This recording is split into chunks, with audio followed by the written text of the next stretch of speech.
Bonjour, moi c'est Pauline, éducatrice comportementaliste canin. Et aujourd'hui, dans cette petite vidéo, je vais essayer de répondre à toutes vos questions pour accueillir un chiot. En effet, quand on accueille un chiot, on est content, on est ravi, mais on est un petit peu perdu par tout ce qu'il y a en magasin et on ne sait pas trop quoi prendre. Collier ou harnais? Quelle laisse prendre? Quel jouet prendre? Et là, je vais essayer de répondre à toutes vos questions dans cette petite vidéo. Donc, pour commencer, on va voir l'entretien du chiot, le toilettage. Donc, il est important d'apprendre à son chiot à se laisser faire dès tout bébé. Et ça, je vous le dirai jamais assez. Quand on a un chiot, il est dans la période juvénile au début.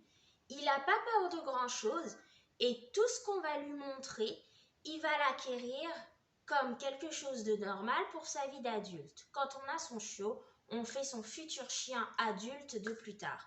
Donc, si dès le début, on lui apprend à se laisser brosser, à se laisser laver et tout ça, votre chiot, une fois adulte, il n'y aura pas de souci, il se laissera faire. Par contre, si vous attendez qu'il soit adulte et qu'il soit vraiment sale pour le laver, alors là, vous risquez, surtout si c'est un chien qui va devenir grand, de vous débattre avec lui parce qu'il ne sera pas habitué à l'eau, il ne voudra pas être mouillé et tout ça, et ce ne sera pas agréable ni pour vous, ni pour lui malheureusement. Donc quand on a un petit chiot, l'idéal c'est d'avoir déjà sa petite brosse pour lui apprendre à se laisser faire et à se laisser brosser. Évidemment, on ne va pas l'embêter trop longtemps, on lui fait 2 coups de brosse et c'est fini, on passe au jeu, une friandise, on le récompense pour qu'il apprenne que les brosses c'est agréable. Alors, il existe plusieurs brosses. La Card, celle-ci et celle-ci. Moi, la brosse que j'apprécie le mieux, c'est la Furminator. Pourquoi? Parce qu'elle retire vraiment le poil mort. Des fois, on a l'impression que ça casse le poil, que ça coupe le poil. Pas du tout. C'est vraiment le poil mort que ça retire. Donc, moi, j'apprécie celle-ci parce que quand je brosse mon chien en général, c'est pour retirer le poil mort. Après, vous avez la Card pour un peu plus démêler les poils. Et après, sinon, vous avez celle-ci qui est vraiment douce. Les bouts sont vraiment arrondis. Et donc là, ça va vraiment être pour habituer le chiot. Ça va partir énormément de poils.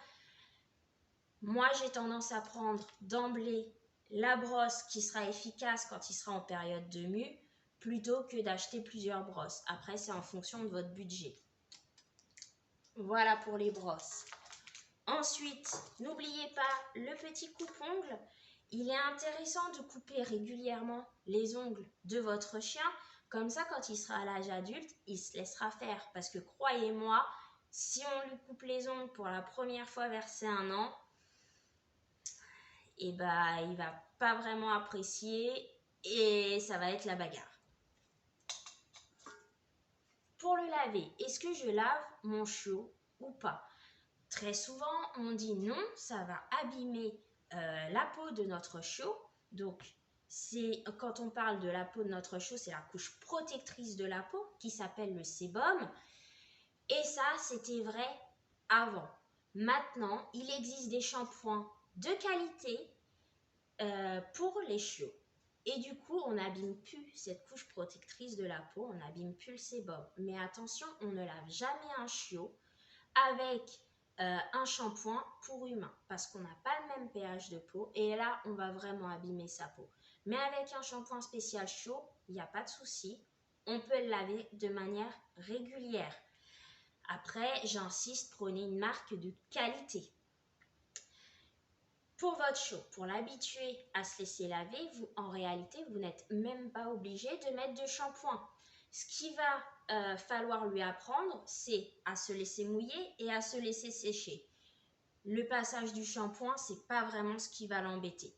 Donc au début, on met son chiot dans la douche ou dans la baignoire et puis on joue avec le jet d'eau. S'il n'est pas vraiment mouillé dès la première fois, c'est pas grave. L'essentiel, c'est qu'il sorte de cette expérience en se disant c'était plutôt sympa, c'était plutôt agréable. Et la fois d'après, on le mouillera un peu plus jusqu'à faire une vraie douche.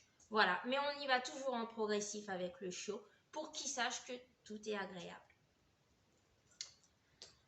Ensuite, les gamelles. Alors, les gamelles, si vous avez un chihuahua, évidemment, vous n'allez pas prendre une gamelle aussi haute que ça. Vous vous adaptez à la taille de votre chien et vous prenez des gamelles pas trop hautes en conséquence. Moi, mon chiot, elle sera assez grande pour manger dans ces gamelles-là. Après, faites attention, celles-ci ne sont pas antidérapantes. Je sais très bien que mon chiot risque de jouer avec ces gamelles et de les déplacer. Si vous voulez limiter ce risque, n'hésitez pas à les prendre antidérapantes. Mais ne prenez jamais, jamais, jamais de gamelles qui cassent. Pourquoi? On n'est pas toujours avec son chiot. Et le problème, c'est que si en jouant avec sa gamelle, il casse sa gamelle et qu'on n'est pas là, il risque de se blesser. Donc, on lui prend vraiment des gamelles costauds et avec lesquelles il peut jouer. Ensuite, pour la propreté, est-ce qu'on prend des alaises ou non? Alors, moi, j'aurais tendance à dire qu'on ne prend pas d'alaises. Pourquoi? Parce qu'elles sont en mousse. Et n'oubliez jamais, votre petit chiot va chercher à mettre ses dents partout. C'est normal, c'est un chiot. Le problème de ça, c'est que s'il joue avec, il risque de le détruire et d'avoir de la mousse dans la gorge. Si on est là pour retirer la mousse, il n'y a pas de souci. Par contre, si on n'est pas là, cela peut devenir dangereux. Après, vous pouvez me dire, il y en a qui le font, moi je mets une serpillière, comme ça il n'y a pas de mousse et il fait ses besoins sur la serpillière. Pourquoi pas? Mais dans ce cas-là, on fait 2 apprentissages au chiot. Le premier, tu fais à cet endroit dans la maison et le deuxième, on lui apprendra maintenant, il faut faire dehors. Attention, votre chiot, il peut très bien, votre maison est assez grande ou votre appartement est assez grand pour que votre chiot ait un endroit pour manger, un endroit pour jouer, un endroit pour faire ses besoins. Donc si vous lui apprenez qu'il a le droit de faire dans la maison, ça ne va pas forcément le déranger. Mais par contre, après, il sera très difficile de lui dire, finalement, c'est dehors les toilettes. Donc pour se simplifier la vie, on lui apprend dès le début qu'il faut faire ses besoins dehors. Donc tout ça, on oublie. Ensuite, collier ou harnais. Alors, rien n'est parfait. Le collier, le problème, c'est que si votre chiot tire, il peut s'abîmer la trachée. Ça, c'est vrai. Le harnais, ça va être fait pour que votre chiot puisse tirer en toute aisance. Alors, faire bien attention, il existe différents harnais et pour que le chien puisse tirer de manière très agréable, il faut que la pression soit au niveau de l'os du cou du chien. Comme ça, il pourra tirer en étant à l'aise. En règle générale, on cherche plutôt à ce que notre chien ne tire pas en laisse.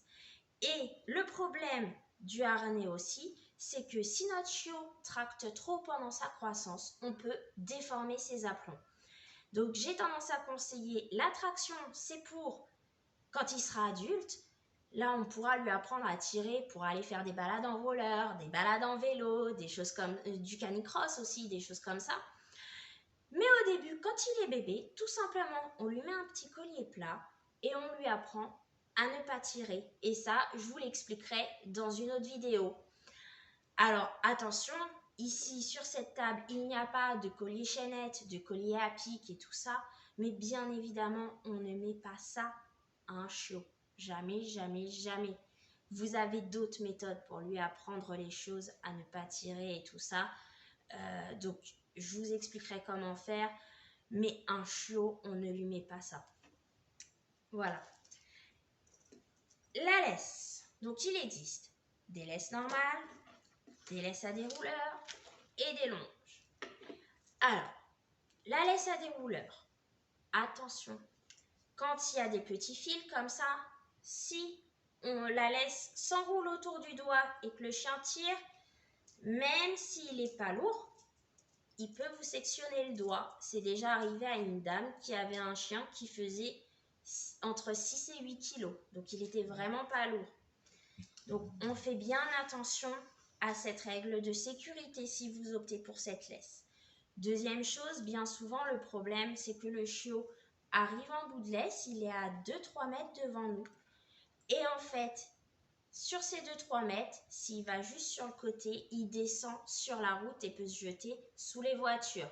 Donc on fait bien attention si on a une laisse comme ça et qu'on est sur un trottoir, on la bloque tout simplement. Donc ces laisses-là, j'ai tendance à dire non. Non, tout simplement parce que c'est dangereux, aussi bien pour vos mains si vous ne faites pas attention, que pour la sécurité de votre chien si vous ne faites pas attention à la bloquer. Voilà, donc j'ai tendance à dire non. Une petite laisse comme ça, normale, ça, oui, parce que même si on est sur le trottoir, on a toujours la même longueur et on contrôle bien son chien. Voilà. Après, la longe. Est-ce qu'on la prend, est-ce qu'on la prend pas? Oui, on la prend. Pourquoi? Pour lui apprendre tout simplement le rappel et avoir le contrôle de son chiot en le laissant explorer et vivre. Parce que avec une laisse de cette longueur-là, excusez-moi, mais on ne va pas le laisser explorer grand-chose. Donc dans les parcs, on n'hésite pas à lui mettre une petite longe. Comme ça, on le laisse jouer avec les autres chiens, mais si on voit qu'il va trop loin, qu'il nous a oubliés et qu'il se dirige vers une route, il est sécurisé, on peut le faire revenir et tout va bien. Alors, ensuite, les jouets. Les jouets, on est très souvent perdu. Qu'est-ce qu'on prend comme jouet? Et bien souvent, on prend des jouets et quand l'éducateur arrive, il dit « Oh là là, il n'y a pas de jouet d'occupation, il va falloir changer tout ça. » Donc, les jouets, l'idéal, c'est de prendre plusieurs types de jouets.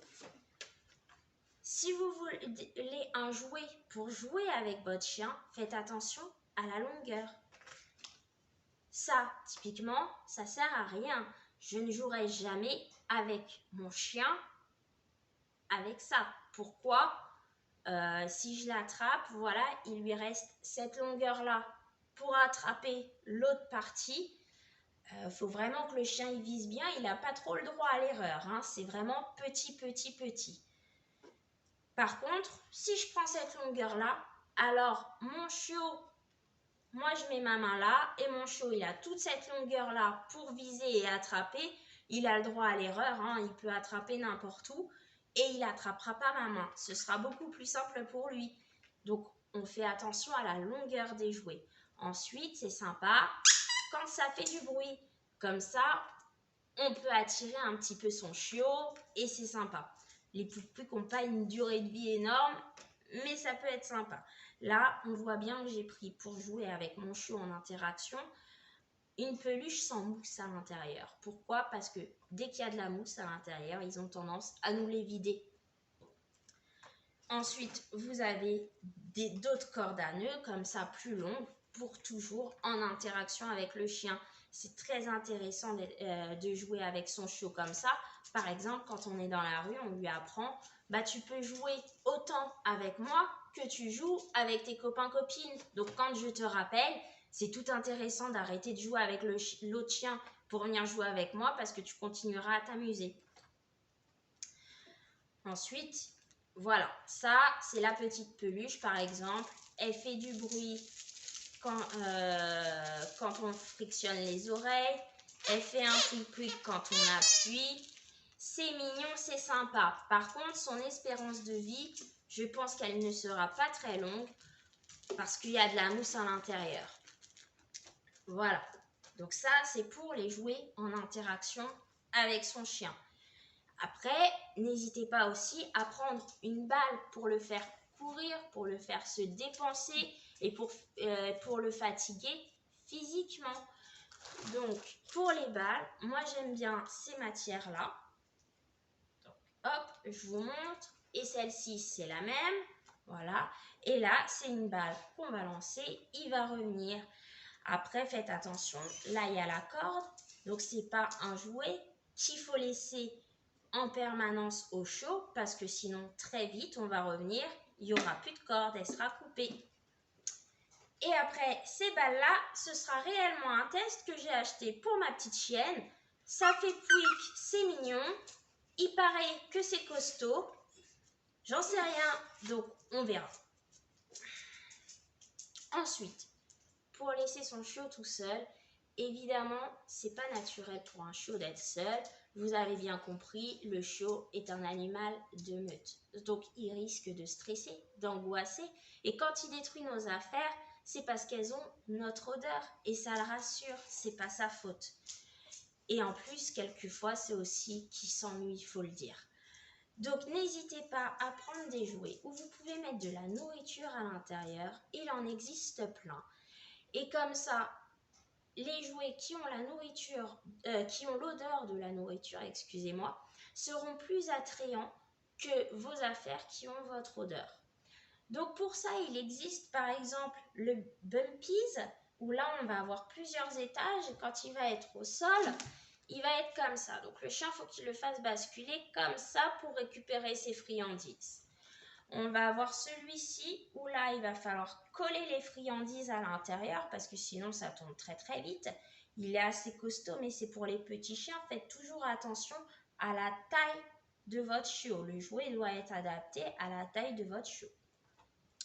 Après, sinon, il y a cette balle-là que j'affectionne énormément parce que j'ai un gros malinois qui me détruit tout et celle-ci est très très costaud. Là, on met les friandises sur le côté et il faut que le chien appuie pour faire tomber les friandises. C'est super, ils adorent. On a la balle comme ça avec plusieurs étages à l'intérieur, tout pareil. Il faut qu'il fasse rouler pour tout récupérer. Et on a le Kong. Alors, le Kong, on a plusieurs forces. On a la matière chiot. En réalité, elle est très très souple. Après, on va avoir le Kong rouge, un peu moins souple. Et au-dessus, on va avoir le noir, beaucoup plus dur. Donc, à mon sens, déjà, la matière chiot, ça va être vraiment si vous pensez que vous avez une race qui ne va pas trop avoir de force et qui ne va pas avoir de facilité à détruire. Sinon, investissez directement dans des matières un peu plus costauds. Après, le Kong, comment on s'en sert? On met de la vache qui rit ou de la pâtée dedans pour coller des croquettes ou des friandises. On tasse le tout et on fait comme ça. Si ça tombe, c'est que c'est pas assez tassé et que ça l'occupera pas très longtemps. Si ça tombe pas, c'est que c'est assez tassé. Si malheureusement il arrive à le vider très rapidement, trop rapidement, n'hésitez pas à le mettre au congélateur. Comme ça durera un peu plus longtemps. Après, là, vous allez me dire, oui, d'accord, je remplis tous les jeux d'occupation, mais mon chiot, il va passer son temps à manger. Et bien, dans ce cas-là, vous prenez un petit sachet de congélation, et oui, ça fait partie de la fourniture à avoir quand on a un chiot. Dedans, tous les matins, vous y mettez sa ration de croquettes, la quantité de friandises que vous allez pouvoir lui donner pour une journée. Et là, vous êtes paré pour la journée. Et toute la journée, vous allez remplir ses jeux d'occupation. Vous allez lui donner une récompense quand il fait quelque chose de bien, comme ses besoins dehors, comme un assis, comme tout ce que vous avez envie qu'il apprenne. Et seulement après, le soir, vous allez lui donner ce qui reste de son sachet dans sa gamelle, tout simplement. Comme ça, on n'a pas un chiot qui mange trop, qui devient obèse et tout ça. Pour avoir les petites friandises, pareil, vous allez me dire, ouais, c'est bien de récompenser mon chiot toute la journée, mais j'ai pas les friandises toujours sur moi. Vous avez des petites ceintures. Donc là, celle-ci, elle est sympa parce qu'on a la poche pour les friandises et la poche pour le jouet. La poche pour le portable, moi personnellement, j'ai mis mes sacs à caca comme ça, en balade, j'ai tout et le portable, il est dans une autre poche. Après, à vous de voir. Mais au moins, celle-ci, elle est assez complète pour les balades. Après, en règle générale, si on veut une plus petite, dans la maison, on va avoir 2-3 croquettes sur nous, mais pas énormément. On n'est pas obligé d'avoir les sacs à caca, par exemple. Vous avez des pochettes un peu plus petites, où là, vous pouvez mettre un jouet ou les friandises. Vous avez ce genre de pochette aussi.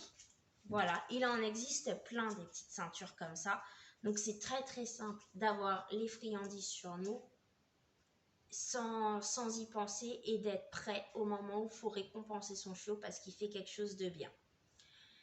Ensuite, si vous n'avez pas trop les moyens d'acheter plein de jouets d'occupation, vous pouvez aussi prendre la bouteille. La bouteille, vous faites un petit trou dedans, vous y mettez les friandises et il faudra qu'il la secoue pour tout récupérer.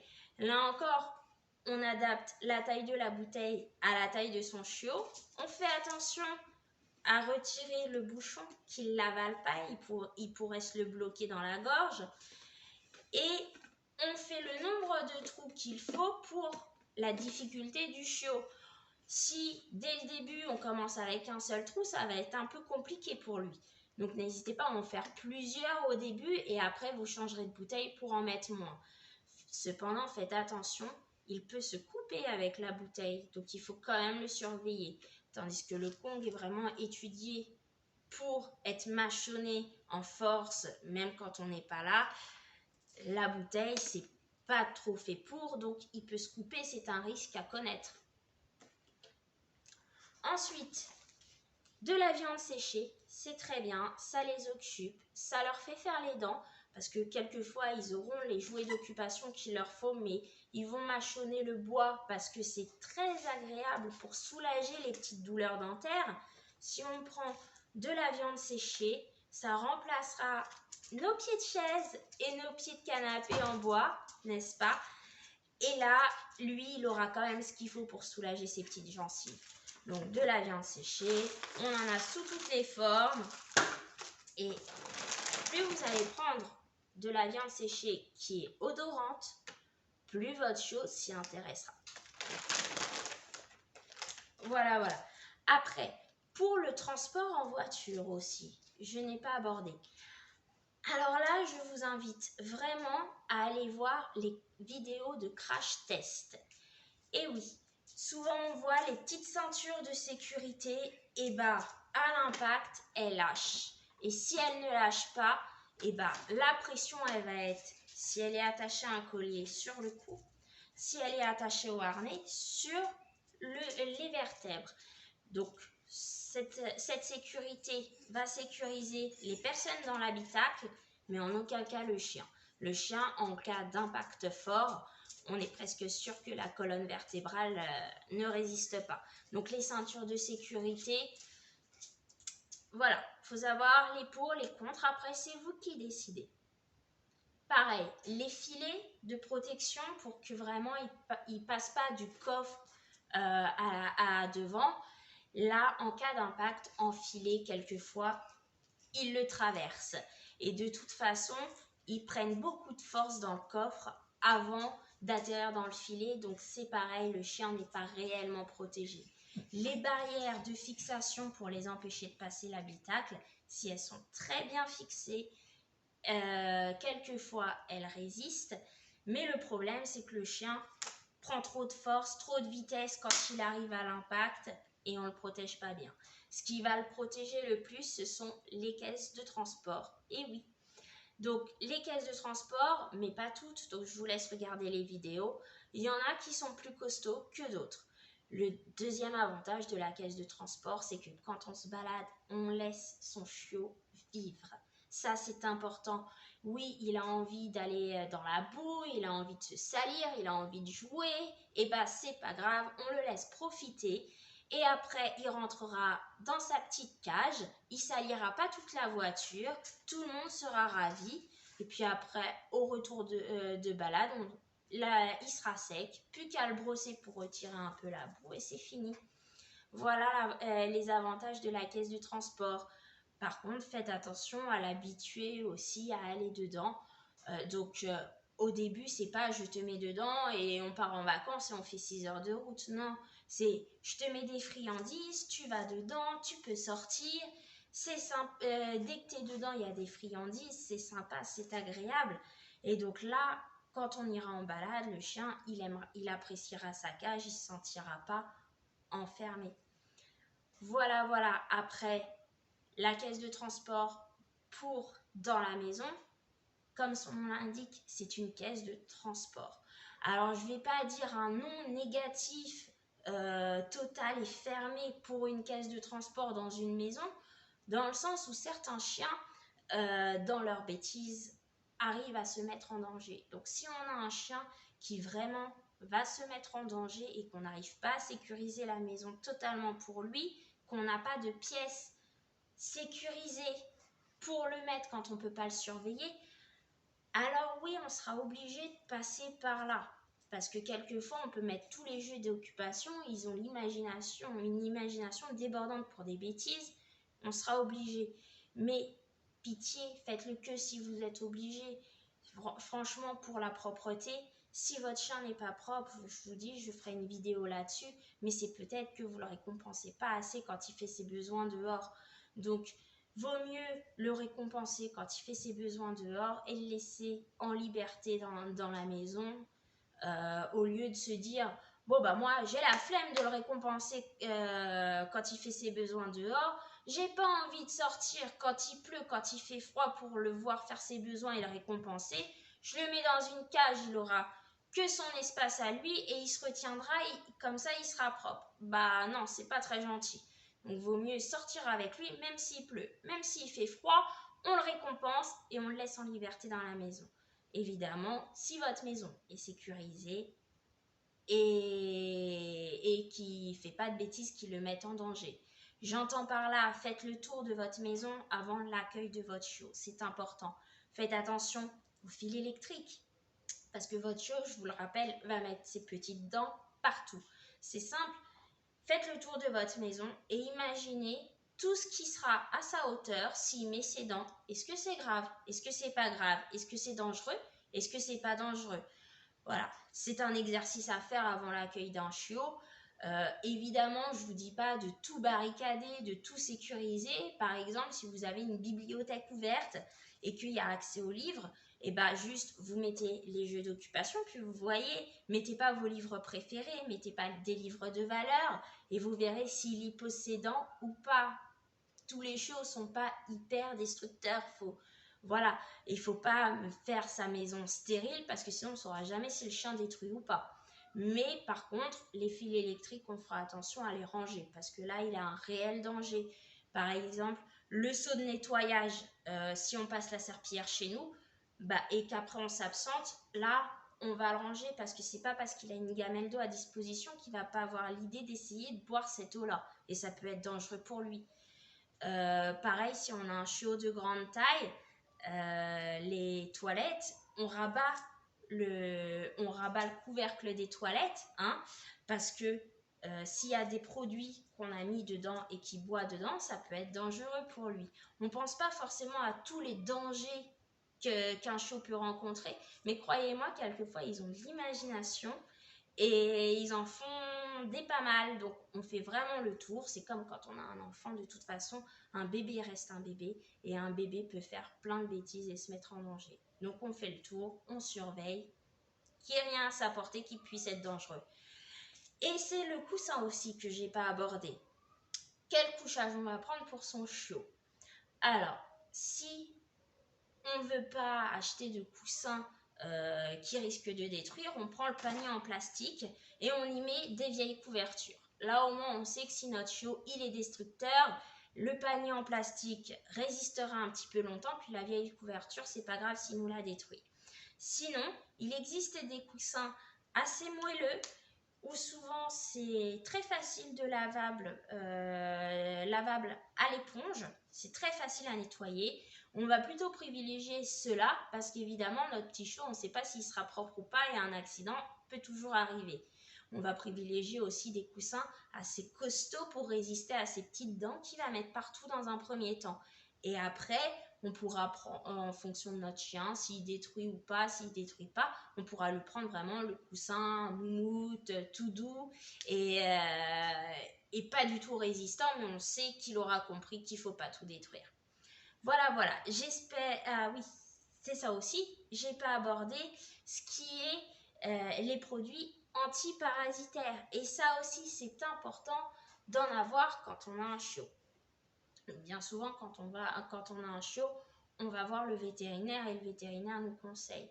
Mais je vais vous expliquer brièvement. Donc, les petits sprays antiparasitaires où on recouvre tout son chien, moi, l'efficacité, je ne l'ai pas vue. Clairement, je ne l'ai pas vue. Une fois, j'avais des puces à la maison. J'avais des chatons qui étaient trop petits pour avoir autre chose. Je leur ai mis le spray et je voyais très bien les petites puces se balader sur le spray et elles vivaient très très bien. Donc ça, j'ai tendance à vous le déconseiller. La pipette. Attention, il faut que votre chiot soit sec 48 heures avant, 48 heures après la pipette. Donc bien souvent, ce que les gens font, ils lavent leur petit chiot pour qu'il soit propre et après ils mettent la pipette. Non, on oublie, sinon elle n'est pas efficace. Voilà.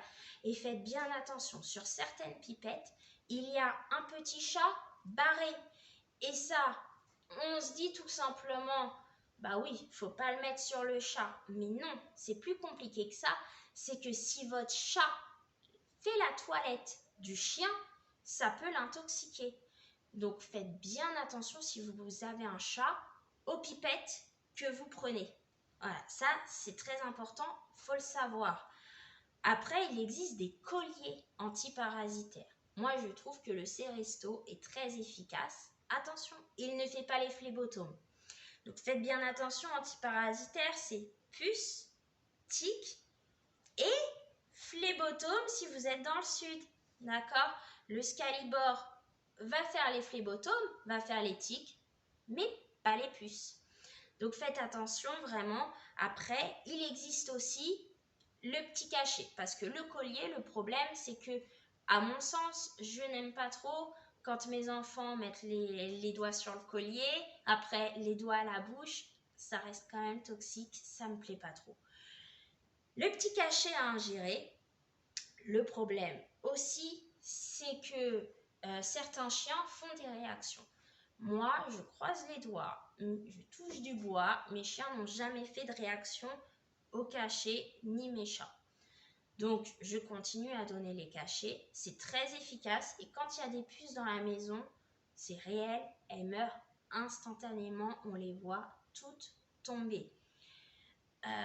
Donc, le cachet, par contre, je donne tous les mois et je ne prends pas le cachet qui dure 3 mois. Pourquoi? Parce que le cachet qui dure 3 mois est un peu compliqué. Au début, il est un peu surdosé et à la fin, il est un peu sous-dosé. Et du coup, c'est un peu mal calculé. Tandis que sur une durée d'1 mois, ils ont réussi à bien calculer comment le dosage est diffusé. Donc, je préfère tous les mois, ils ont leur petit cachet. Après, je ne me prononcerai pas sur tout ce qui est naturel, les huiles essentielles et tout ça. Pourquoi? Parce que je n'ai jamais testé et personnellement, je ne peux pas me permettre de tester car je suis allergique aux puces. Donc si ça ne fonctionne pas, c'est dangereux pour moi.